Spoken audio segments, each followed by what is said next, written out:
Top of the SportsMax zone for this Monday. We're starting with the Sport of Kings on the 4th of March. Thousands flocked to Garrison Savannah to witness the Sandalane Barbados Gold Cup horse race.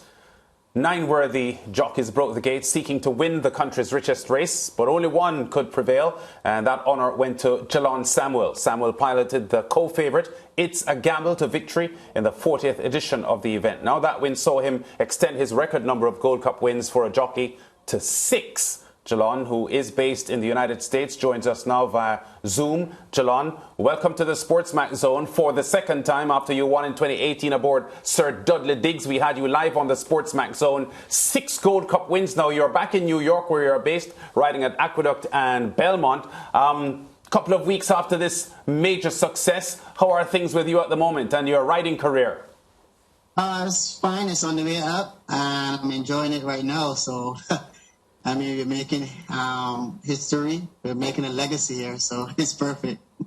I remember back in 2011, Jalon, you won the Sandalane Barbados Gold Cup aboard Show Me the Money. But that was a brief celebration because the horse was disqualified a few minutes after that. You returned immediately in 2012 to win, and then you've won 5 more since that. So is that first year disappointment of winning and being disqualified now history in your mind? I think it just built the foundation for me to be stronger and more bold in going forward in life and assessing things all different kinds of ways and handling situations with more maturity. And it built a really good foundation for what's happening now and what's to come. Yeah, Jalon, every Gold Cup success is to be treasured. I want to ask you which of your 6 Gold Cup wins would be the finest for you, but I know all of them are tremendous. But defeating Patrick Husbands in the home stretch aboard It's a Gamble would have ranked this latest success very highly in all 6 of them, wouldn't it? Could be a possibility. That part I leave, but I want to leave that part for the fans and for the other owners and trainers out there who's watching from all over the world. Hattrick is his own rider, his own caliber, and he's a historic rider. You can't take that from him. He's actually, statistic-wise, he's actually the best rider to ever come on the Barbados. But to defeat one of the best is it feels good, you know. Like that's like the student defeating the teacher right there. You know what I mean? Yeah. You've made a lot of owners happy in the Sandalane Barbados Gold Cup, Jalon. I know you've won a couple for Sir David Seal, the famous American owner Ken Ramsey, and the Trinidadians Steve and Alan Madu have all been owners of horses that you've won the Gold Cup with. So you've made a lot of racehorse owners very, very happy on Gold Cup Day in Barbados. Yes. In that area right there, though, like, there's actually one that actually stands out, no doubt. Like, and that'll be Dorset 2016, Steve and Alan Madu, because we actually spoke about this since maybe 2009, 2010 on winning the Gold Cup, and he always said that was his dream. And I told him one day we were home by him sitting on his couch, Steve Madu, that one day we were actually going to win this race. And when it happened in 2016, bringing the dream to reality was the key. It was the key, you know. We actually get to live the moment not only once but twice back to back. You know, that double time makes it even better. Yeah, and speaking about living in the moment, let's talk about now your recent winner, It's a Gamble, and what's so special about this particular horse. The horse, all horses are special for me. I mean, this is what I love. But the race itself, to have the lead in the most Gold Cups, but to actually put an icing on it to make 6, like that's, I don't know. People are saying that it's going to be a record that's going to be hard to break, and I don't think I'm finished as yet, you know. And this one is super special for me. I just want to give thanks to Mr. Goodridge and Ted Holder and Romel Lovell and the groom and everybody who just was able to do the teamwork and bring it all together. Right, and I tend to believe you can ply your trade anywhere around the world, but there's something extremely special and touching when you do it at home and you get the love and the support of your home crowd. How was it, racing in Barbados, and of course listening to your own people cheering you on and believing in you until you crossed that finish line? That's one of the best parts of it. That's one of the key parts of doing it to your best ability, to give the fans at home what they came to see. That's home. Home is always going to be number one, no matter what on the list. Home is always going to be number one. So to keep your fans at home happy and to show them respect, the same respect they show you on all different kinds of levels, that's what any sportsman would want in their career, in their life. Yeah, and I mean, you're doing this for some time, and of course your results speak for itself. Can you talk to us about the difference, competing in the Caribbean versus internationally?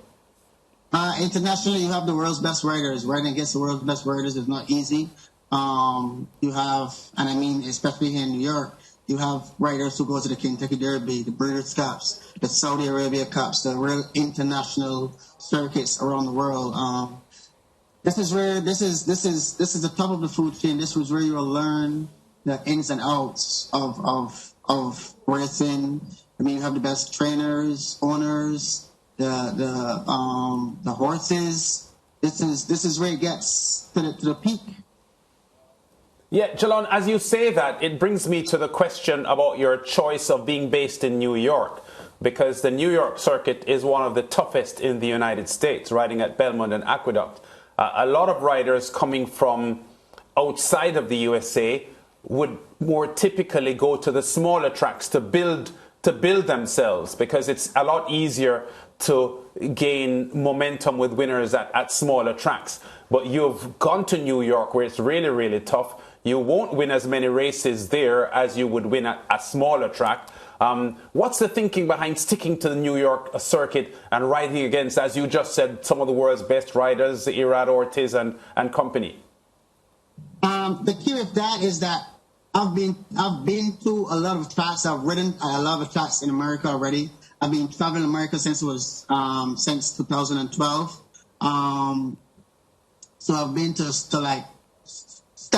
smaller tracks have been my stepping stone. I only made a decision to face New York in 2020 after I've won the Gold Cup with Mike Prowler. I said, you know what, because I visited New York in 2016, and I thought that I wasn't ready yet. I wasn't ready for the scene. I wasn't ready for the competition. So I took myself back. I gave myself some time to develop some more riding skills, some more mentality-wise and physically-wise skills. And then in 2020, after I won with the Gold Cup with Mike Prowler, I then decided, you know what, it's time to take on the big boys. Because in that time, I was trapped in Barbados due to COVID, and I was just watching the races on the TV, and it was killing me. It was killing me, and I said, you know what, as soon as the airport is open back, I'm heading to New York. I'm going to go and live my dream life. And that's where the decision came to come to New York. Yeah, talk to us about some of the outstanding riders that you're up against in New York, and riders that you've beaten in a finish, because as we've just established, New York isn't an easy place to succeed as an up-and-coming rider. It's good to be here with the top riders: Joe Rosario, Irad Ortiz, Jose Ortiz, John Velasquez. These are the elite riders for the world. When you come to a finish with these guys, you got to give it your all. You got to be mentally focused and steady on your horse. You got to pull out all tactics you can, because these guys know horses at the back of their head, same way, everything. It's not time for mistakes over here. You make a mistake, that costs you the race. You get trapped in between horses, that costs you the race. So you got to make the right decision as you go along in your race, split second thinking, having the vision to see what's going to open up, what's going to unfold in the race, this horse is stopping, whatever the case may be. Because these riders know exactly what's going to happen in the race before they even ride the race. So it's a lot of mental training to stay focused at all times. And anytime you fall off is anytime you're gonna lose business. You're gonna come to your job and not be focused, and then things are gonna go a little downhill from there. When you just have to regain that and to be with these guys. You can't slip these guys. Yeah. These are very very good riders. Yeah, and quickly before we wrap, Jalon, Barbados has produced a lot of riders who've gone on to do great things on the North American circuit. Patrick Husbands is regarded as one of the greatest riders ever to grace the Woodbine racetrack. We've seen Rocco Bowen go to the USA and win jockeys championships, multiple jockeys championships. You know, there's Chris Husbands and so many riders from Barbados doing well in not only the USA but in Canada as well. Do you consider that the work that you would have done in Barbados, where the track is small and the turns are sharp, that learning to ride at the Garrison Savannah puts you in a good position to succeed on bigger tracks on the North American circuit? That little track that shapes like an egg, it plays a big role in all of our careers because it's so small, it's so tight, and then our turns are so sharp that when we get over here, this is like I always say, this is like driving on the highway compared to being in a cart road. You know what I mean?